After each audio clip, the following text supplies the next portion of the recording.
Chicago. Ordinary cops are losing the battle against the super freaks. Then a miracle happens. The Chicago PD lets a green guy into the ranks to try and help out. So at the request of Matt Hickman, we're going all the way back to 1992 and the golden age of Image Comics. Become a patron and make your own requests. Massive spoilers are massive for the Savage Dragon comics. You've been warned. On with the show. The Dragon, number 1. In Chicago, a scaly man with a head fin appears in a burst of fire. He awakens in a hospital bed with Lieutenant Frank Darling of the Chicago PD sitting by his bed. The Green Dragon Man doesn't know anything about himself, where he came from or who he is, looking visibly emotionally shaken by this. He can, however, answer who the president is, who played Fred Mertz, and when the Cubs won the last World Series. Well, the last World Series at the time of this comic, obviously. Later, during dinner, Frank is talking to his wife Mildred about the dragon, when a news flash comes across the TV about Super Patriot being brought to the hospital in critical condition. Dragon, finally given the name Dragon by a nurse since he's green and has a head fin, is ready to leave the hospital, and Lieutenant Darling is there. He's got a cousin with a loft that Dragon can crash at, plus a job moving freight around the shipyard. Sometime later, Frank visits Dragon at his loft to try and get him to join the Chicago PD because the police are losing their battle against the super freaks. However, Dragon is still trying to find himself, and while he is grateful for everything that Frank's done, he can't help. But in a truly 90s fashion, while working one night, Dragon overhears a break-in to one of the warehouses by members of the Vicious Circle, Skullface and Hardware, though they're not named yet. Dragon saves the day and gets them arrested, but they swear vengeance. Fred, that's Frank's cousin and the guy who's been giving Dragon a place to live and work, is ready to skip town because he's scared.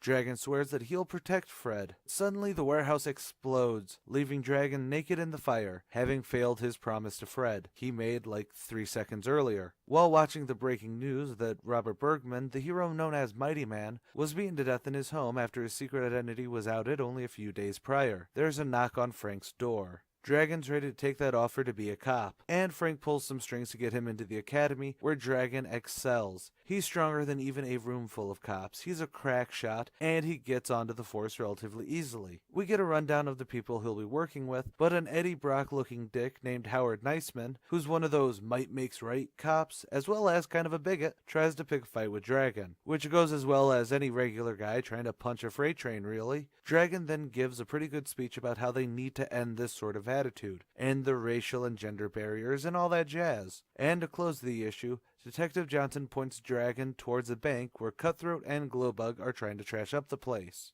So right off the bat, I want to say that the Dragon miniseries is technically a reprint of the 3-part Savage Dragon miniseries, but the reason I'm doing this instead of that is because this expands on scenes, chops it up to be chronologically in order, and generally adds new material to the proceedings. The art is also a little different, but not a drastic change enough for me to really pinpoint it out. Now then, is this issue awesome or what? When it comes to Savage Dragon, I'll admit that I'm at a bit of a loss for a lot of his history, similar to Spawn or Youngblood, or basically all but Witchblade from the 90s camp. And something that was always a general statement about the company, at least with how I read it, was, while there was usually some good storytelling, the art was the biggest draw. It's what happens when you take a group of artists and throw them together to make a company. But this really is something special, I think. While I do like the storyline for Witchblade or Spawn when it came out, their art styles did take up top billing to be big and bold. But Erik Larsen, while still being a great artist, having striking pages, unique looks for his characters, with some minor hiccups, but that's just because Dragon has a Bruce Campbell chin, doesn't go for just the big action here.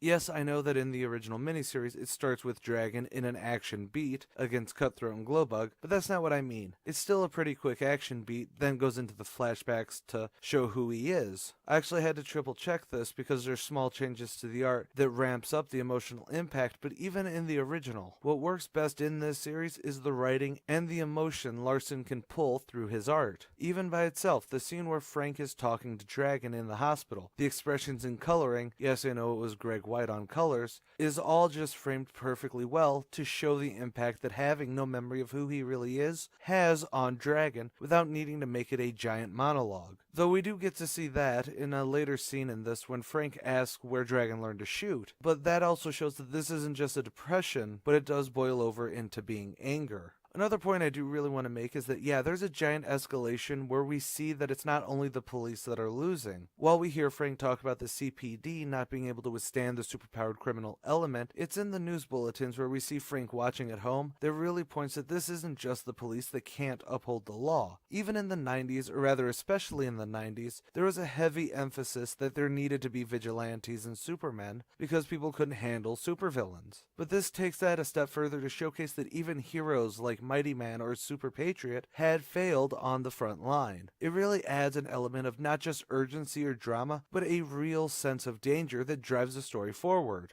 But hey, this was just the first issue. Come back tomorrow as the Chicago PD starts their counter against the Super Freaks. See ya then.